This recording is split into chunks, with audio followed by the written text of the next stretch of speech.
Fala galera, começando mais um Atitude Cast. Hoje a gente vai falar de um assunto bastante pertinente, bastante importante, né? A gente tá vivendo aí o Setembro Amarelo e a gente sabe que não é só setembro que a gente tem que falar desse tema tão importante, principalmente nos dias de hoje. Hoje o convidado é bem especial. A gente vai falar com o Vasco, tá? Vasco Patu. Ele é especialista nessa área. E assim, são tantos diplomas, são tantas que eu nem sei falar. Mas Vasco, te apresenta, fala pra galera quem tu é e esse trabalho que tu faz pra galera aí do Brasil todo, né? Bem, um prazer estar aqui, John. Já tá dizendo, né? 10 anos, mais, quase, mais, né? Já vai fazer mais do que isso. Um pouquinho mais. Que a gente se conhece e, pô, fiquei muito feliz com o convite. A gente tá sempre se conectando ali, né? Nunca tá distante. E, bem, só para dar uma resumida, eu sou biólogo de formação, neurobiologista de especialização, PhD em biotecnologia. Tem alguns pós em neurociência, em psicologia positiva, análise do comportamento aplicado, e tem aquele currículozinho pequeno, umas coisinhas, uma ou outra coisa. E hoje meu foco é tratamento rápido de ansiedade, estresse crônico e depressão. Por que rápido? Porque naturalmente os tratamentos realmente demoram. E toda a minha pesquisa nos últimos 10 anos é como pode ser mais rápido tratar isso. E a gente pesquisou desde modelo animal até passar isso com testes muito bonitinhos, realmente com base científica em humanos. E a gente tem tido muito sucesso em tratar pessoas de tantos problemas e principalmente depois da pandemia que amplificou muito. E a gente tem ajudado muita gente aí na internet. Já são milhares de pessoas que nos seguem aí nas redes sociais e estamos aí, gerando esse valor. Que massa, que massa. E a gente tá também com as alunas, né, que vieram representar aqui o colégio com as suas perguntas, com as suas dúvidas. É Stephanie, tudo bom, Stephanie? Prazer. E Cecília. Olá, prazer. Vasco, eu vou começar com uma pergunta bem básica, basicona, assim, da galera que tem muita dúvida, que é assim, qual é a diferença, basicamente, ou as diferenças de ansiedade para depressão? Quais Uhum. são os sintomas que caracterizam mais uma ou outra? Tem diferenças sutis. Eu digo que elas são doenças primas. Elas estão ali no mundo da mente, do comportamento. Mas começando por depressão, que o Setembro Amarelo tem uma relação muito profunda com a prevenção do suicídio, né? O processo depressivo ele é caracterizado por uma tristeza profunda permanente, que dure mais de 2 semanas, com sintomas físicos ou não, mas aquela tristeza, você não sai do quarto, falta de vontade, dificuldade de fazer ações básicas como tomar banho, comer, realmente falta de vontade, falta de alegria, de não observar alegria em nada, nem lembrar de que você teve momentos alegres e tal. E isso vai ter muitas e muitas repercussões bem profundas, né? A maioria dos suicídios no mundo hoje são de pessoas que estavam passando por processos depressivos. Não é obrigatório ter depressão, risco de suicídio, não. Mas a maioria das pessoas que cometem suicídio estavam passando por processos depressivos de um bom tempo, um longo tempo. Não é pontual, estou depressivo 2 semanas, suicídio, não. É algo que a gente nota que é gradual, porque o processo depressivo ele machuca muito emocionalmente e fisicamente, e não só a pessoa, mas a família inteira por causa dessa falta de vontade, dificuldade de fazer o básico, né? Ir para a escola, de trabalhar. Hoje, só para ter uma ideia, é a terceira maior causa de afastamento do trabalho e até 2025 vai ser a segunda. E a primeira é risco físico, são pessoas que trabalham com risco físico mesmo, né? Pessoas que trabalham em obra, que é o primeiro de afastamento, porque o risco está ali de você martelar seu dedo e você não vai trabalhar. Esse é o primeiro. E aí, segundo, você tem alguns, ainda tem, que é lesão por esforço repetitivo, computador e tal, mas já está empatando ali o processo depressivo, junto com a ansiedade crônica também, né? A principal diferença delas é essa, a tristeza profunda permanente, e uma mudança bioquímica muito grande no cérebro, uma diminuição de produção de neurotransmissores importantes que dão, por exemplo, dopamina, satisfação. O depressivo praticamente não produz isso. Serotonina, autoestima, também não produz. Então existe uma mudança bioquímica, mas que não é a primeira coisa. O comportamento muda, a tristeza vem primeiro para depois vir essa mudança bioquímica. Na ansiedade é um pouquinho diferente. Você tem medo. projeção futura negativa, fatores de estresse que te pressionam. No mundo um fator estressor no mundo da escola, vamos lá, no colégio, seria Enem, bullying, dificuldade de aceitação dos colegas quando você muda de escola. Tudo isso é uma pressão externa que pode causar ansiedade. Ansiedade, projeção futura negativa, pensamentos que se repetem, você fica com esses pensamentos repetitivos, que a gente chama de pensamento ruminante, e depois medo, depois do medo, sintomas característicos da ansiedade. Roer unha, coração acelerado, falta de ar, suor na mão, no pé, tremor, dificuldade de dormir, são características da ansiedade, né? E geralmente tem esses sintomas físicos. Pensamento acelerado também, dificuldade de concentração, dificuldade de estudar, também é bem comum. Uma dispersão, tô aqui, tava fazendo o quê? Tá aqui, mas não tá aqui, né? Não tá aqui, né? Eita, eu vim aqui na cozinha, deixa eu fazer o quê na cozinha? Dispersão, porque você tá vivendo esse mundo de pensamento. E assim, tem a ver também com você, como a gente tá comentando, você vive aqui, mas tua mente tá pensando sempre no futuro, projetando o que pode ou não acontecer, e aí você deixa de viver o que você tá vivendo, né? Exatamente. Exatamente isso. São as duas principais diferenças, mas são primas, né? Saiu um artigo nos Estados Unidos que diz que 75% das pessoas que têm ansiedade por um longo período de tempo desenvolvem depressão. Elas estão ali muito juntas. Aqui no Brasil saiu um artigo lá no Rio dizendo que 50%. Mas é muita gente ainda, né? Então, e por que isso acontece? Porque existe um ciclo que se repete, resumindo rapidamente, que é: ou eu estou projetando o futuro, ou eu estou estressado por alguma coisa, problema na família, uma doença, colégio e tal, ou eu estou visitando o passado. Deveria ter feito, e se eu tivesse, meu Deus, como era bom aquele tempo. Aí eu projeto esses pensamentos, eles ficam ruminando, voltando para minha cabeça em looping. Eu vou ter medo de alguma coisa ou eu vou acessar tristeza, pesar. E aí muda tudo. Se eu acesso medo, eu tenho ansiedade. Se eu acesso tristeza, eu tenho depressão. Mas vê como é parecido o ciclo, né? Então, quanto mais presente a gente tiver aqui e agora fazendo o que a gente precisa, melhor. Essa é a dica. É uma das coisas, acho que é uma das várias técnicas aqui. Sim, tem várias. Mas assim, eu acho que eu não poderia também deixar de perguntar, até pelo universo das meninas, né, de colégio, enfim. O quanto tu entende que rede social, internet, esse ciclo social offline, que a gente chama, que na verdade não é offline, né? É vida real, né? Sim, vida real. Mas offline e o online, o quanto esse tipo de acesso à informação, à desinformação, o quanto isso afeta e o quanto isso dá gatilho pra gente desenvolver esse tipo de ansiedade. Cara, muito, né?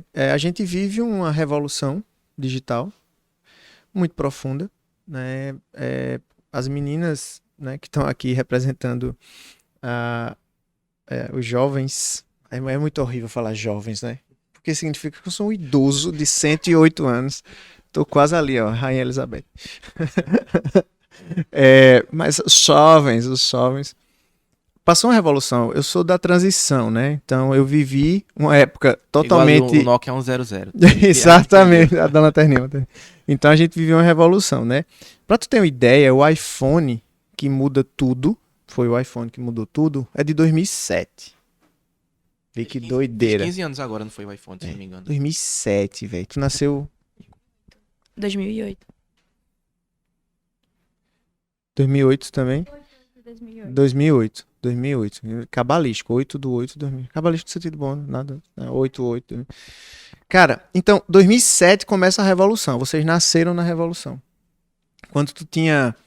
O primeiro smartphone chega aqui no Brasil, bonitinho assim, pra gente dizer, nossa, que legal, smartphone, eu consigo acessar a internet, incrivelmente em 2010. 2010. Foi o primeiro Samsung S1. A gente tá no S22, que seria S12, mas enfim. Então, vê só. E a partir dali, de 2010, o mundo muda absurdamente para isso que a gente conhece hoje. Acesso, rede, informação, não tinha. Eu lembro da minha monografia, eu fiz num disquetezinho que só cabia 3 páginas. Tinha 5 mega o disquete, 3 mega, 5 mega. 5 mega, velho. uma foto hoje ou Mas não. não é nada, né? Nada, cara, nada. Então, é uma transformação muito grande. E aí vocês nascem nesse mundo de transformação, onde você pega e você consegue ver só rolando um feed do Instagram da vida, sei lá, brincando ali 2 horinhas, tu vai ver umas 350 fotos. Cada foto trazendo de 50 a 100 pensamentos, cada foto. Gostei ou não gostei? Usaria ou usaria essa roupa? Não gosto dessa pessoa. Eu gosto dessa pessoa. Vou mandar pra alguém. Alguém quem é? Alguém é minha amiga Aline. Ah, vou mandar pra Aline. Quem é a Aline? A Aline é minha amiga que eu conheço da escola, que eu conheço. 150 pensamentos em um segundo. E aí a gente triplica o número de pensamentos, que a gente triplica o tempo que a gente passa no mundo dos pensamentos e não na vida real. Aí a gente começa a escovar os dentes no automático, a gente começa a comer no automático, a gente começa a nem conversar, porque é devagar, conversar é muito devagar, é melhor rolar um feed. E isso vai impactar completamente. Lógico, não é à toa que nós somos o país mais ansioso do mundo e tem quase 1 bilhão de pessoas ansiosas no planeta Terra hoje. Não é coincidência. Não era assim. Por que agora? Lógico que as redes sociais influenciam. Existe um viciozinho por curtidas. Dá aquele like. Aí o like, você dá um like. Aí você, eita, like, gostei do like, vou fazer mais de novo. E se o like não vem também, é um problema. Tristezinha. Poxa, ninguém curtiu minha foto, mano. Poxa, meu irmão, vou fazer o quê? Aí a gente vem outra parada que tá causando muito mal a essa geração, que vem com o TikTok. Dancinhas, né? Aí vai. Aí existe o seguinte. Aí tem uns caras que ficam no TikTok, os caras. Tem uns caras ruins lá. Aí a pessoa dá uma dançadinha mais sensual. Aí mais curtida. Aí naturalmente você diz, ih, gostaram. Como é que eu posso ir mais além? Não, mas agora é só biquíni. Como é que eu posso ir mais além? Aí eu vendo o pack do pezinho. Eu vendo foto do pé. Mas vai subindo, entendeu? É pack do joelho, depois da coxa. E isso é muito perigoso, porque tá todo mundo lá, cara. E isso tudo vai modificando as pessoas. E eu não falo isso brincando, mas eu tenho atendido muitas pessoas que estão com muitos problemas relacionados a isso. Muito sofrimento mesmo. Porque, não gostam mais de mim, não é aquilo que não é real, mano. A vida real é o que a gente vive com as pessoas que a gente compartilha, né? Então é algo pra gente ficar alerta mesmo.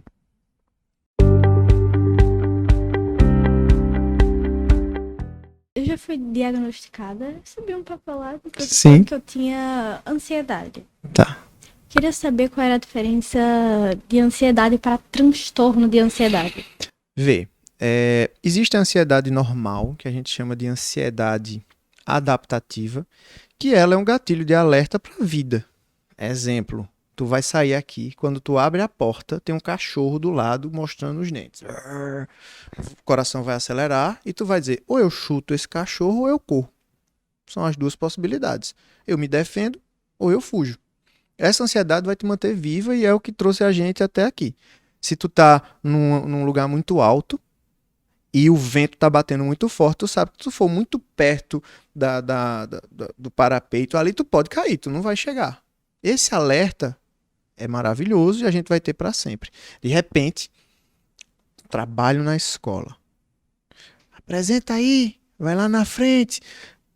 É algo que você não faz com muita frequência. O que é que vai acontecer? O coração acelera, dá aquela boca seca, o olho já fica turvo, dá aquela tensão. Porque não é algo que você faz com muita constância.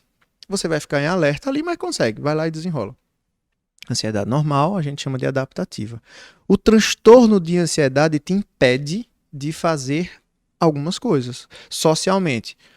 Vai apresentar agora. Travei. Não consigo. Eu não consigo levantar. Travou. Você não conseguiu exercer aquilo ali. Não é o medo que trava, né? É o processo ansioso que deixa você ali travado, você não consegue ir. Ou então você está em casa com medo de falar com alguém no outro dia e sentindo todos os sintomas. Coração acelerado, tremor, não consegue ir, falta de ar. Aí falta a escola porque não conseguiu sair de casa. Aí é um transtorno porque impede a tua vida normal. E aí isso é o que caracteriza sintomas físicos e um impedimento natural de você viver aquele momento. Então pode-se dizer que a ansiedade É um instinto de sobrevivência, mais ou menos. A É, ansiedade total. comum. Total. Instinto de sobrevivência. Ele vai te manter segura para que você não sofra riscos Então, maiores. até um certo nível, ela é normal, ela é boa, Boa, com certeza, boa. positivo. Vai te manter segura, vai te manter alerta quando necessário, né? Então é extremamente seguro e a gente tem que ter. Ninguém, vou zerar a ansiedade, aí morre no outro dia. Porque tem um carro passando assim, não, acho que dá, vou arriscar correr aqui. E o instinto de alerta não vai Esse existir. cachorro aqui não. Não, tranquilo, olha, ele tá até babando, mas de boa, tá mostrando os dentes. E isso, mas é real isso. E, inclusive tem pessoas que têm tumores, por exemplo, tem uma região no cérebro que se chama amígdala cerebral, que é o que desencadeia todo o processo de medo. As pessoas têm tumores nessa região e ela perde a função de gerar medo. Morre. Não tem medo de nada. E o medo de nada é o seguinte, imagina que eu falei do carro, mas é real. O carro tá vindo, você vê que ele tá numa certa velocidade, e aí você diz, eu vou arriscar correr. É um risco. Você pode conseguir passar ou não, mas você arrisca mesmo assim, porque você não tem medo. Morreu. Você arrisca tudo, porque não tem aquele gatilho de medo de dizer, olha, Mas se for uma ansiedade excessiva, aí já se torna já, aí a gente chama de transtorno, aí já algo negativo. já é algo que vai impedir você de ter uma vida mais normal e tal, vai impedir de fazer atividades comuns, de apresentar um trabalho na escola, de falar com alguém que você quer falar e você trava, aumenta a timidez, aí vem uma série de coisas aí que... Então a meta é ter um comum ali. Não ser. A meta um é você não transtorno, deixar de fazer aquilo que você quer porque tem não medo. deixar lhe consumir. Exatamente, Certo? exatamente isso.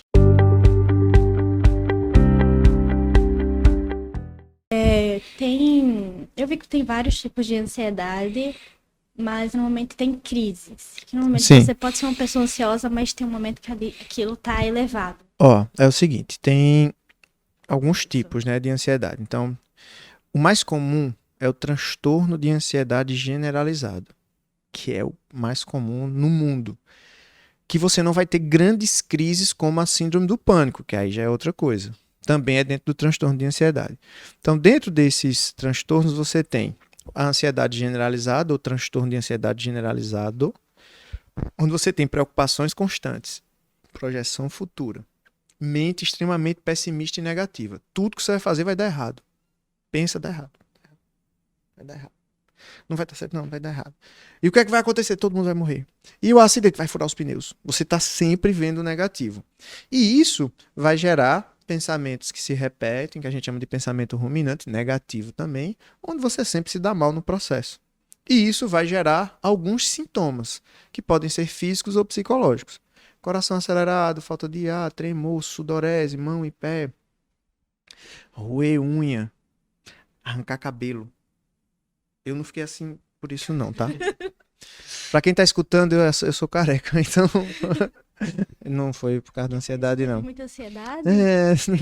Eu até tinha, mas não foi isso que fez o cabelo cair, não.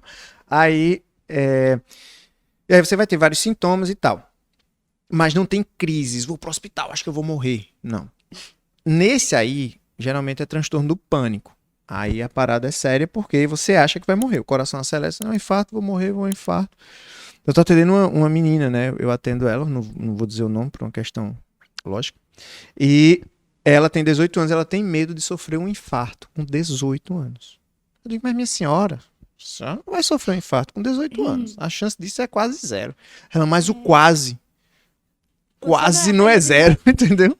E o medo de sofrer um infarto. Então ela vinculou esse medo aí. E ela tem crises quando o coração acelera, subindo uma escada. Ela só, mas todo mundo vai acelerar o coração, subir uma escadinha. Dá uma carreirinha. Coração acelerou, hospital. Porque ela acha que vai ter um infarto. Então essa crise a gente chama de crise do pânico. Você fica com um medo tão grande que acha que vai morrer. E aí são picos muito grandes de ansiedade pontualmente e tal. São as duas mais comuns. Tem outras que é medo do medo. Imagina que você teve um medo muito grande, um acidente de trânsito, e você desenvolveu um medo profundo de andar de carro. E aí você não anda de carro porque você tem medo de ter medo dentro do carro. que a gente chama de agorafobia.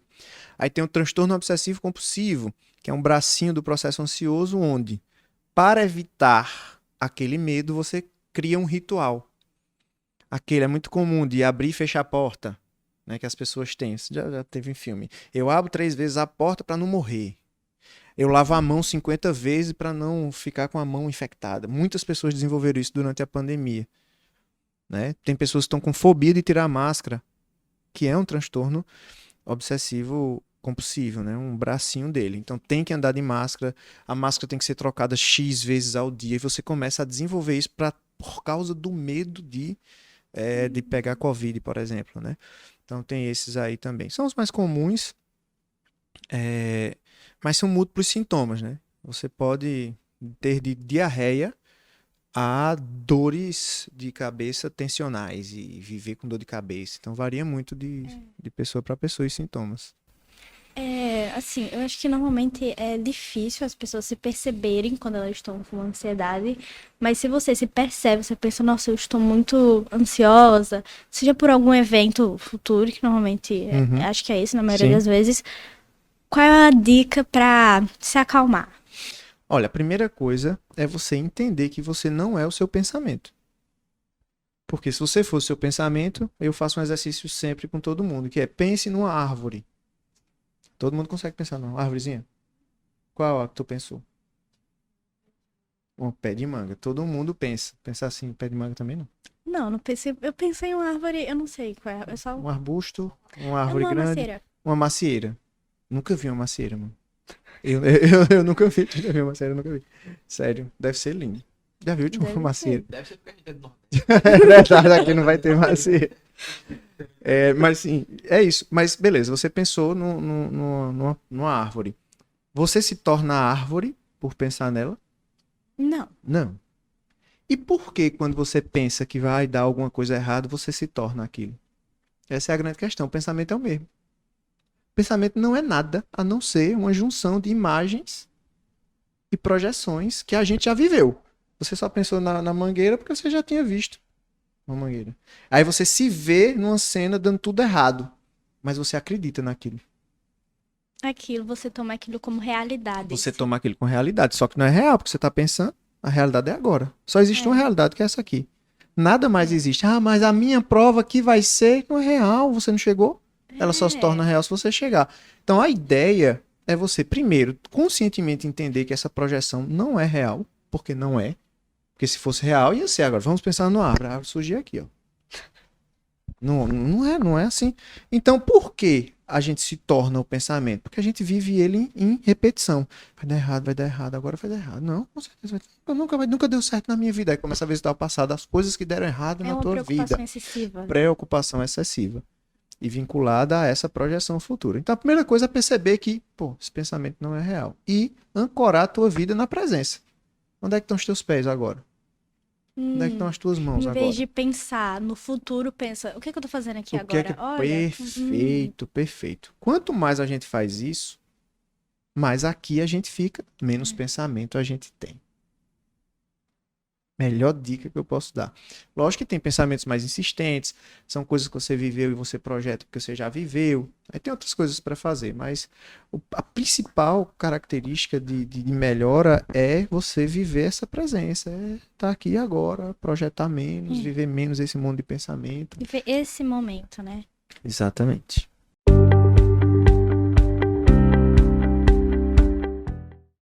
Eu acho que é o seguinte, a gente teve a pandemia, a gente ainda vive ainda alguns resquícios da pandemia, e assim, o que a gente percebeu foi que a humanidade como um todo teve muitas mudanças de comportamento, de se comunicar, as pessoas tiveram muito medo de sair de casa, de ver parentes, e assim, o quanto isso afetou nessa questão, sei lá, do toque, de, como você citou, as pessoas estarem mais inseguras e estarem pensando mais no que poderia acontecer de ruim por causa dessa doença e por conta também dessa não vivência com o familiar, com o amigo, enfim, tá mais sozinho. Foi muito grande.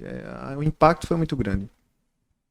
Para ter uma ideia, antes da pandemia, alguns dados mostravam que tinham 18,6 milhões de pessoas diagnosticadas com ansiedade no Brasil. Depois da pandemia não saiu o número oficial, mas teve um artigo que saiu no Rio de Janeiro, pela Universidade Federal do Rio de Janeiro, inclusive em parceria com um grande jornal científico do mundo, aí, o The Lancet, dizendo que os dados apontavam para um dobro disso, na verdade um pouco mais que o dobro, para 40 milhões de pessoas com ansiedade. Então, o aumento da solidão, da insegurança, da incerteza, com essa, o que é que vai acontecer amanhã, aí junto uma crise política profunda, o medo aumenta. A incerteza e a insegurança aumentam, porque a gente vive, toda vez que a gente projeta o futuro, sem esperança, sem fé, vai gerar medo. Se o medo aumenta, a gente vai ter repercussão no nosso corpo e na nossa mente, é lógico, porque você está vendo a incerteza, o abismo, você está vendo a escuridão. Poxa, naturalmente o medo vai aumentar e as repercussões físicas e mentais vão acontecer também. E assim, ligado a isso também, a gente tem. É uma curiosidade, na verdade, do teu ponto de vista. Porque assim, a gente tem o SUS, né, o Sistema Único de Saúde, que ele atende, eu não sei ao certo, mas basicamente todos os tipos de doenças diagnosticadas e tudo mais. Mas entende-se que no Brasil, principalmente, tem um déficit, assim, tipo, uma, uma não preparação tão forte, digamos assim, para atender doenças mentais. Sim, De sim. que forma tu vê isso, se isso é real, e assim, até que ponto sei lá, o governo, as iniciativas governamentais poderiam ajudar mais essa galera, assim? Caramba, saúde mental é um tabu ainda, não é algo muito falado, aumentou muito essa repercussão pós pandemia, mas assim, não é algo que você tem discutido profundamente nos últimos 15, 20 anos. Não é. Não é. Era mesmo é nervoso, isso é nervosismo, uma pessoa nervosa. Não existia. A ansiedade entra como doença em 90 e pouco. Agora que burnout, que seria uma ansiedade relacionada a trabalho, que entra agora, esse ano, começo desse ano, 2022. Então é algo que não é, ainda é um tabu. As pessoas acham que tratar a saúde mental é porque é louca. Ah, eu sou louco, então não vou tratar. Existe é como se fosse tratamento underground, ninguém pode saber, entendeu? O cara não pode saber que está tratando ansiedade. Então ninguém pergunta, olha, eu tenho tais sintomas, o que é que eu faço? Ninguém vai perguntar isso. Porque vai ser taxado de fraco, ou então é falta de Deus. Existe o preconceito e a questão do social também, né? Você vai meio que Não, é falta de sentir Deus, fraco, o né? Senhor disse. Não, pô, não tem nada a ver. É comportamento que não foi dito como era para acontecer. Naturalmente, né? Eu tenho um filho de 9 anos e um de 7 anos. Aí, por causa de internet, colega, meu pequeno começou com pensamento já de futuro. Papai, o que é que a gente vai fazer amanhã? E se a gente. Que é normal ansiar por algo, né? E aí, o que é que a gente faz em casa? Mas, filho, a gente tá aqui agora, o que é que a gente vai fazer? Direcionar essa atenção. A chance do meu filho desenvolver um transtorno ansioso é muito baixa. Pode desenvolver, pode, mas eu percebo o comportamento pequenininho e a gente modela. Eu lembro que ele tinha uns 4 anos, a gente ia levar ele para natação e ele ficava: e será que eu vou pular hoje? E será que eu vou mergulhar? E será que a professora vai deixar eu ir até no fundo? Será que ela vai jogar argola e eu vou. E eu, filho, conta as árvores. Por quê? Eu disse: porque eu quero saber quantas árvores tem até chegar lá. Não preciso dizer a ele que estou tratando ansiedade, mas ele vai entender que aquele medinho vai passar, aquela agonia vai passar quando ele chegar e for brincar. E a gente tem trabalhado muito isso, tanto nos dois a gente trabalha muito isso. Mas isso não é falado, ninguém sabe. Então a gente vai olhando os comportamentos. Geralmente, pessoas ansiosas, os pais são ansiosos, não é genético, é comportamento. A gente olha o comportamento do pai, da mãe e diz: aquele comportamento é legal, vou fazer. Então, assim, tu diria que assim, esses sintomas de ansiedade, a maioria realmente são comportamento ou 100% comportamento? Existe algum fator genético que Cara, me assim, direcione para ser assim? existem alguns genes que foram descobertos, que tem relação, múltiplos genes, mas é comportamento, até porque, independente dos teus fatores genéticos, o teu comportamento direcionado vai mudar tudo, que a gente chama de epigenética, né? Então, por mais que tenha um carimbo no teu gene, se tu tem uma boa alimentação, se tu pratica atividade física, se tu dorme bem, se tu tá presente aqui e agora, Porque projetar o futuro, quem decide é tu, se tu vai pensar nisso ou não. Não tem um gênio que vai dizer só pense no futuro, futuro, futuro. Não existe esse gênio. Não, e assim, eu acho que é uma coisa muito empírica, assim, todo mundo pode ver isso, porque se a gente pegar a galera mais antiga, assim, minha mãe, Uhum. tipo, ela acorda e vai varrer a casa e não sei o que, vai fazer o café da manhã. Eu não vejo ela, tô dando o exemplo dela, mas assim, Sim. pessoas mais velhas, elas não têm, assim, de uma geração mais passada, elas não têm essa preocupação, não sinto isso de pensar no futuro, projetar o futuro. E hoje a gente vê crianças, adolescentes, como tu citou, Sim. a galera viu 1000 informações no dia, tá projetando as de amanhã Uhum. e não lembra nem o que comeu ontem, Sim, sim, sabe? sim. Então é meio Não, que realmente teve essa regra, né? aceleração de informação, de pensamento, rede social. Existe isso. É fato. E a gente tem que aprender a lidar com isso da melhor maneira possível. Isso não vai deixar de existir, eu também acho que não deva existir. Tanto que meu negócio, vamos dizer assim, né, todo meu processo terapêutico, ele é totalmente online. Então, tem coisas legais na internet, tipo eu. Sigam aí, galera, Vasco Você é Patu Vasco nas redes Pato, sociais. Onde arroba você aí. colocar aí Vasco Patu, É, vai aparecer Vasco. vai. Em todo lugar. Então, existem coisas legais. Mas a gente vai ter que aprender a conviver com isso. A gente vai ter que aprender a usar isso. A gente vai ter que aprender a fazer escolhas conscientes relacionadas a isso. É um tempo, mas a gente consegue, né? Mas vai ter repercussão enquanto isso não acontece. Por que na adolescência a ansiedade aumenta? Olha, escuta, né? Na verdade, é, várias questões. Aceitação, mudança absurda hormonal, é uma mudança completa. A pessoa é pequena e de repente não é mais pequena. Já está começando a crescer. Os hormônios mudam completamente teu corpo, cabelo, muda tudo. Então, essa quantidade de mudança já é naturalmente estressante. Aí começa o despertar do outro, do interesse sexual pelo outro. Que aí já é pelo outro, não precisa ser pelo menino ou pela menina. Pelo outro, qualquer que seja, né? Todos. Eu não gosto de usar todos, não. Eu acho muito ruim pro português, Eu todos. também. Não acho não, todos. Mas assim, é o outro. Sei lá, o outro menino, outra menina. Aí eu não ligo, não. Acho ok. O que importa é o amor. Mas todos, não gosto, não. Aí, isso gera insegurança. Porque agora eu gosto daquela pessoa. Será que aquela pessoa gosta de mim? Nossa, aí já começa a tela tensão, porque eu não sei. Projeção. Então já vai gerar ansiedade. Aprovação, aceitação do ambiente. Ah, será que para ser aceita ou aceito, eu preciso vestir isso? Será? Eita, será que se eu fizer essa dancinha, as pessoas vão gostar mais de mim ou não? E aí a gente começa esse jogo da aceitação, esse jogo do processo, e a gente vai aprendendo, erra, leva umas gaias, né? Vez outras, aí aprende também, e a gente vai nesse fluxo aí de aprendizado, porque tem que ser, tem que se expor.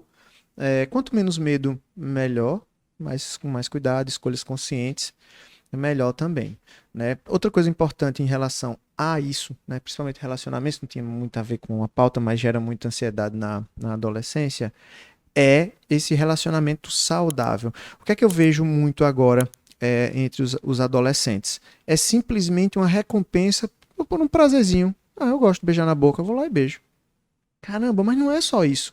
Porque existe, além do contato, existe respeito, existe construção de um relacionamento, mas isso está banalizado, inclusive refletindo nas próprias músicas.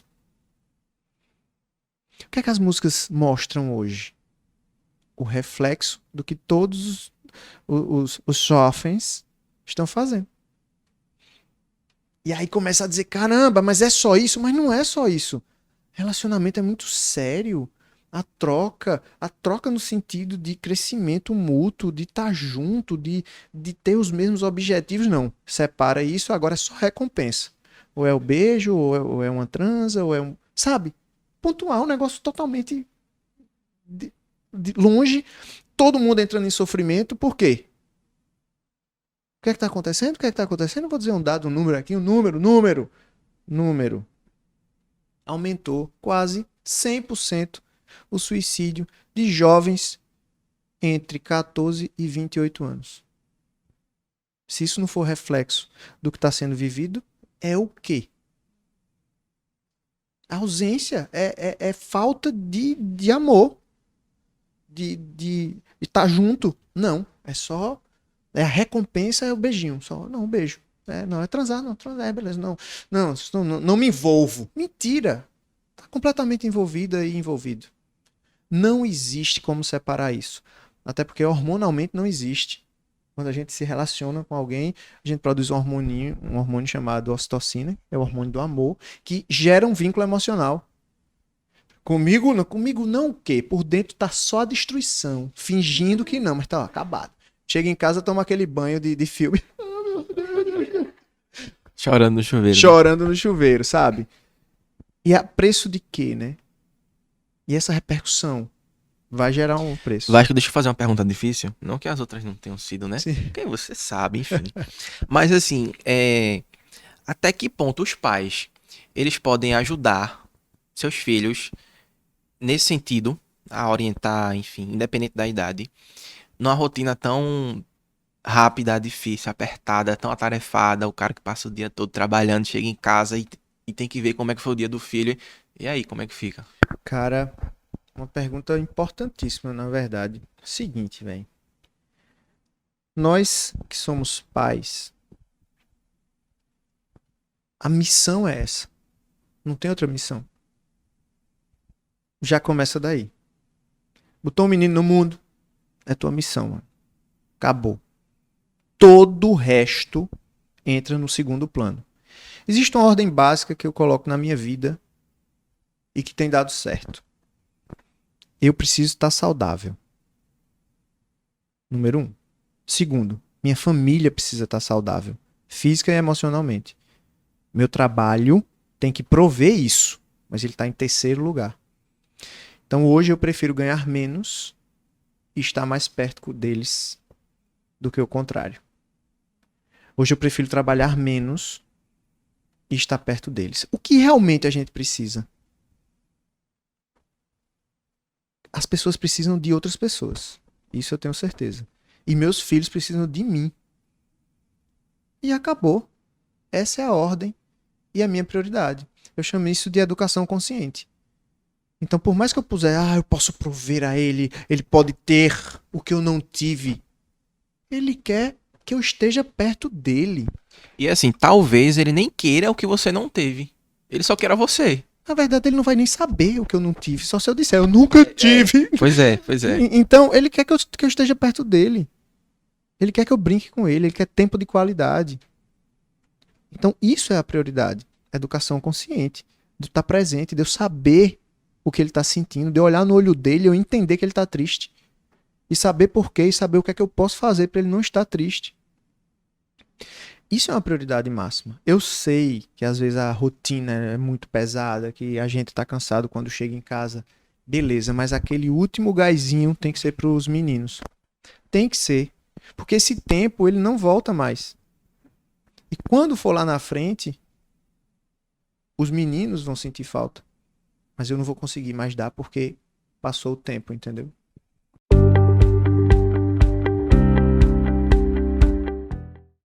Eu acho que a ansiedade, ela tem muito disso de... as pessoas, elas precisam de uma validação. Eu tenho que ser aceito. E eu sei que os pais normalmente influenciam muito. Então, eu queria saber se... Assim, se, por exemplo, você tá ali no seu ambiente familiar, se sua mãe ou seu pai não é muito presente, isso influencia Nossa, na ansiedade? Muito, muito. Porque imagina se na tua casa é o lugar for um lugar de segurança, de aceitação, sem filtro. Aqui eu posso falar o que eu quiser, que eu vou ser acolhido e não julgado. Que maravilha não seria? A gente erra como pai. Mas a percepção que o filho tem que ter, na minha concepção, é de acolhimento. Então eu tenho que acolher. Eu tenho que estar presente. Eu tenho que estar junto. Eu tenho que saber os medos. Eu tenho que saber como conduzir isso. E isso é consciente. Eu estou consciente para isso. Exemplo, um dos grandes trabalhos da minha vida, pessoalmente, foi desenvolver a paciência, principalmente com meu filho mais velho. Pela personalidade dele, por ele ser extremamente questionador, por ele querer uma coisa e ficar insistindo até o fim, que é massa. Tem uma personalidade forte. Tem uma personalidade super forte. E nos últimos 2 anos, que ele, né, dos 7 aos 9 anos, isso foi foi aumentando, lógico. Ele tá ficando mais consciente das coisas. E, naturalmente, quando eu dizia, filho, não faça isso. É minha ordem, né? Meu pai está dizendo, não faça. Autoridade. E aí ele, por quê? Eu disse, Começa porque a eu não quero. questionar. Ele, não, mas porque não quero não é uma boa... É. Não, e ele fala, ele argumenta, porque não quero não é uma boa resposta. Eu quero entender, meu irmão. Quando ele dizia isso, eu ficava indignadíssimo, entendeu? Aí começa a discussão quando Não, você tá aí, vendo que você tá aí, debatendo. aí, exatamente. Aí eu falei, pare com isso, faça o que eu tô dizendo. Mas por que eu não explicar? E eu comecei a perceber, cara, ele só quer uma explicação. É. E aí eu comecei a explicar, filho, ó, não é legal agora. Por causa disso, disso, disso, disso, disso. Aí ele, eu não concordo, viu, pai? Mas tudo bem. É, mas é bom ter essa conversa, sabe? Argumentar. E isso Eu acho que não tem ser... que ser só ser autoridade. Assim, Não. eu quero e tá. Não. É, o filho vai achar, mas você fala, por quê? Isso. Vai E ele tá questionar. Isso é certo, bom. e ele tá certíssimo, e vai ser massa quando ele for adulto. Eu não posso podar isso, mas por que eu fazer isso? Inconsciente. Uhum. Eu queria que ele fizesse o que eu queria, porque era mais confortável pra mim, É, ou eu acho que seria melhor pra ele, mas não é assim. A vida é mais complexa, né? é mais Então, complexa. nos últimos 2 anos eu tenho desenvolvido profundamente essa questão. Então, quando ele tirava a minha paciência e eu de repente respondia mais grosseiro, pare agora! E ele se assustava. E aí eu, caramba, eu precisava ter essa reação? Não, não precisava. Então, naturalmente foi melhorando e hoje tá maravilhoso, assim. Eu digo que, mas ó, 2 anos que eu já venho percebendo. Agora, nos últimos 2 meses, foi que a coisa mudou completamente. 2 anos. 2 anos pra 2 meses é. Entende? Não foram 2 anos tentando trabalhar isso para que ele entendesse o meu jeito também. E agora a gente se entende perfeitamente. E nos últimos 2 meses a contabilidade é 100% de perfeição. Do que ele quer, do que eu não quero que ele faça, dele entender o que eu não quero que ele faça e tudo certo. Mas vê o trabalho que foi. Isso foi uma dedicação muito grande. Dele, inconsciente, ele não sabe. Mas ele estava se adaptando a mim, mas eu me adaptar a ele, porque ele é uma personalidade única. E eu preciso entender isso, né? Então, a gente, como pai, a gente precisa, cara, fazer isso. A gente precisa ter esse esforço de concentração. Não é só prover. Não é só a farda, não é só a escola, não é só o que você come. Não Não é é. só cobrar. Não. Não é só cobrar.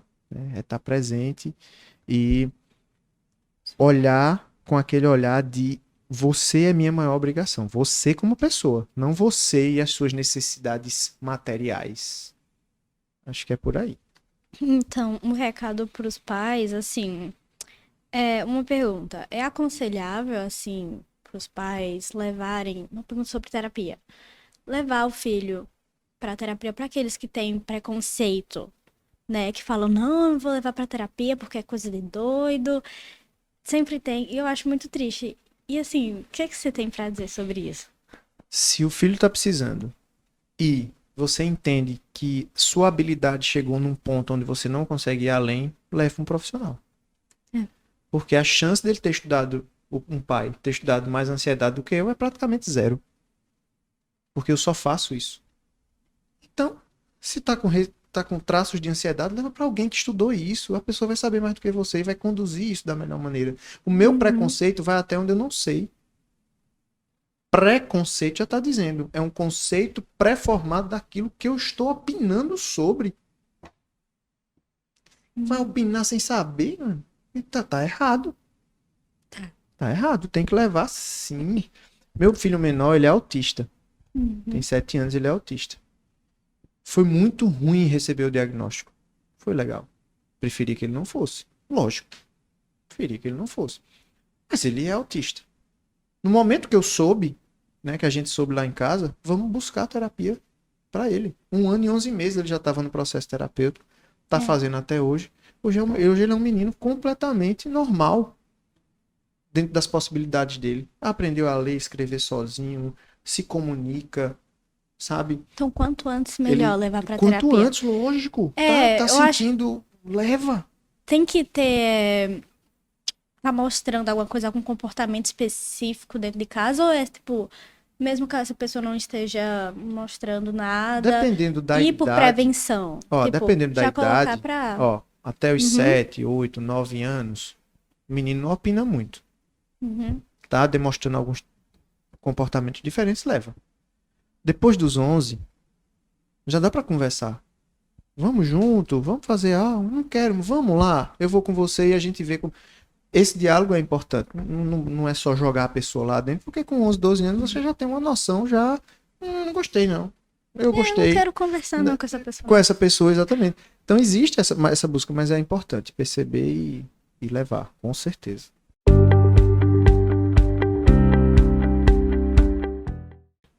Como é a ansiedade para as pessoas que têm TDAH e autismo? Muito presente, tanto em pessoas com TDAH como presente. Então, o transtorno de déficit de atenção, ele faz com que a pessoa não consiga se concentrar em uma única coisa, dispersa com facilidade, isso vai diminuir aprendizado, foco e etc. Geralmente isso, a pessoa que tem esse transtorno e sabe que tem, e gera ansiedade por não conseguir ser parecido com os outros ou não conseguir os resultados na escola, por exemplo. As notas que deveriam existir, etc. Então isso gera muita ansiedade. Geralmente a gente chama de comorbidade. Quem tem TDAH tem ansiedade. Geralmente. E no autismo é a mesma coisa. É muito comum pessoas autistas de grau leve, seria um grau 1, até os mais severos terem picos de ansiedade. Por quê? Não consegue se fazer entender, não consegue se comunicar direito, não consegue pedir, e aquilo gera uma frustração absurda, gerando ataques de pânico, por exemplo. Muito comum também em autistas. Uma das principais terapias para o autismo, por exemplo, que é a análise do comportamento, percebe esses comportamentos e tenta direcionar para uma calma. Então, meu filho pequenininho, ontem ele estava super agoniado. A gente viajou há uma semana, aí eu viajei a trabalho. Geralmente eu não viajo, é muito difícil eu viajar. Então, eu fiquei uma semana fora. Ele sentiu absurdamente que eu passei essa semana fora. Então, quando a gente voltou, ele estava extremamente com medo que a gente saísse de novo. Então, ontem a gente foi treinar na academia e ele ficou, vocês vão voltar? Você vai voltar, papai? Eu disse, vou voltar, eu só vou treinar. Mas ele ficou muito nervoso. Aí eu tive que acalmar. Respira, filho, a gente vai voltar. Aí eu fui dizer, olha, eu vou pra academia tal hora. Veja, a hora é 16h30. Quando for 18, papai volta. Aí eu fui mostrar a hora. Então essa previsibilidade... saquei, entendi. Então essa previsibilidade ajuda bastante. No transtorno de déficit de atenção, algumas técnicas dessas vão ajudar bastante. Técnicas de concentração, meditação. Mas não é para mim, minha mente é acelerada. É exatamente para você. Quanto menos você desacelera, melhor fica, né? Menos tempo em redes sociais, menos videogame, menos jogo. Tudo isso acelera muito. Então, tudo isso faz com que quem tem o transtorno de déficit de atenção já melhore isso e diminua também a ansiedade.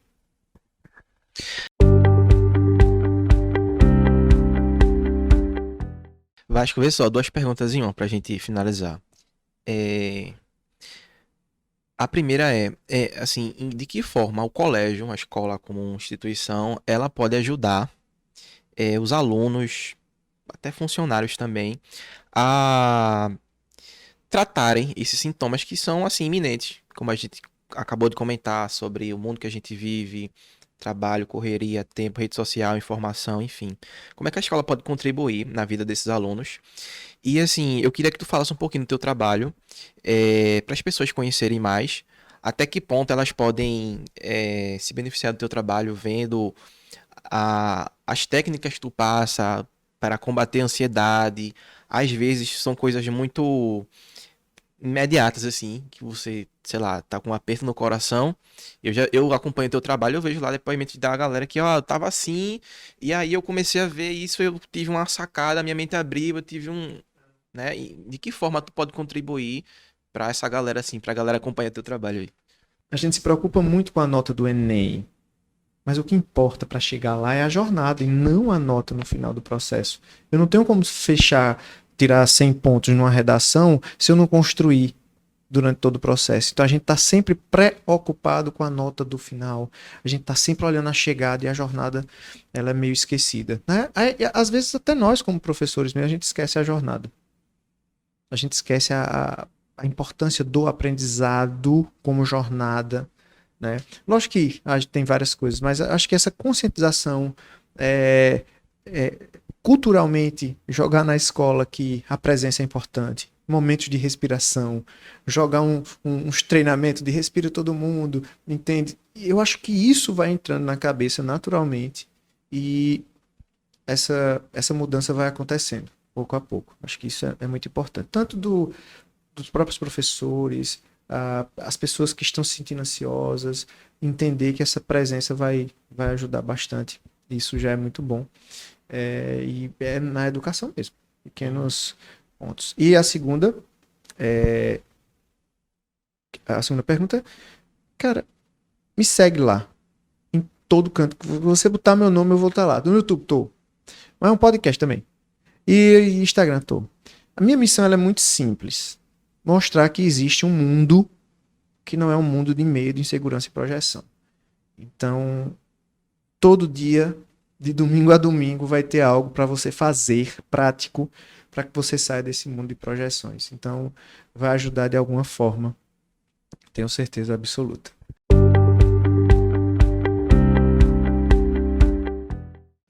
Respiração realmente influencia? É aquela prática, normalmente é o conselho que todo mundo recebe. Realmente influencia, realmente ajuda? Nossa, muito, muito. Ajuda muito. Eu vou até passar um exercício pra gente fechar, pra todo mundo fazer aqui juntos e a galera que tá escutando ou assistindo, que vai ajudar bastante. Quer fazer a pergunta, João? Aí eu já respondo e depois eu faço o exercício. A pergunta é o seguinte, foi a Rebeca Cavalcante que mandou pra gente. Quais são os sintomas físicos mais comuns em uma pessoa com ansiedade? Principais sintomas físicos do processo ansioso: coração acelerado, dificuldade de engolir, falta de ar, dormência nas mãos ou tremor, pode ser os dois inclusive, suor na mão, suor no pé, o rosto esquentando, você sente aquela sensação de quentura, angústia ou aperto no peito e dores, por exemplo, dor de cabeça tensional no meio da testa ou aqui na região atrás do pescoço. São os principais sintomas. E pronto, a gente agora vai terminar com um exercício. Todo mundo fazer esse exercício aqui. Quem tiver no estúdio, viu?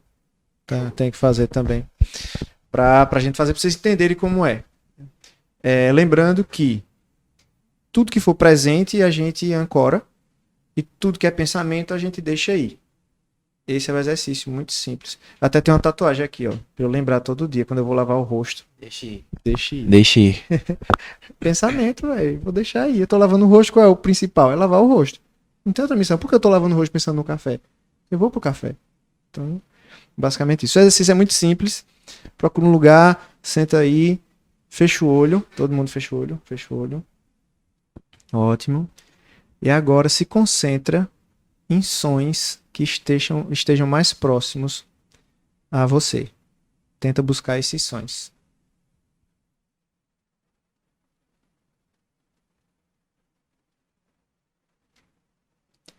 Se o pensamento vier, deixa ele ir e volta a concentração para o som. Agora se concentra mais um pouquinho e tenta buscar sons mais distantes.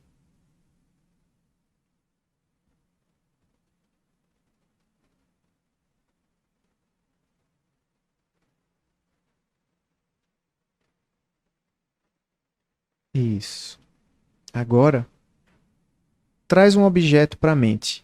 Um objeto que você goste, um objeto real, um relógio, um anel, qualquer coisa que você tenha na sua casa que você goste. Traz esse objeto para a tua mente e assim que ele estiver na tua mente, você conta até 15.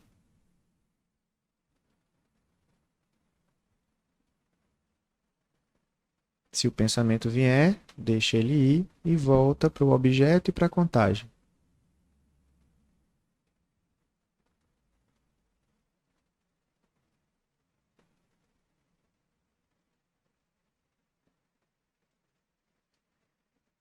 Isso, agora se concentre na tua respiração.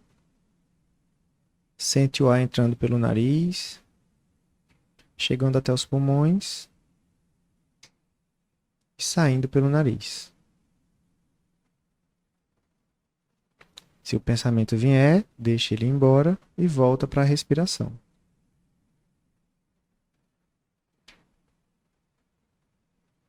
Isso. Abre os olhos. Exercício simples. 1 minuto. E você entende que você não é seus pensamentos fazendo esse exercício. Faz quantas vezes forem necessárias para manter a mente tranquila. Era isso, John. Então é isso, galera. Espero que vocês tenham gostado do papo. Segue Vasco nas redes sociais, acompanha o trabalho dele. Coloca aí Vasco Patu. Não é Pato, é Patu. Pato, né? por favor. Vasco Patu, ele faz um trabalho massa, tá? Gente pra caramba, no Brasil todo. E espero que de alguma forma a gente tenha contribuído nesse assunto pra vocês, tá bom? Até mais, valeu. E se inscreve no canal, deixa teu like aí, comenta o que é que você achou, compartilha pra alguém esse conteúdo que possa ser útil também pra outras pessoas que possam entender um pouco mais e perceber um pouco mais sobre o tanto de coisas que passa na nossa cabeça, por quê e como esvaziá-las, como deixar o pensamento ir, tá bom? Valeu, galera, até a próxima.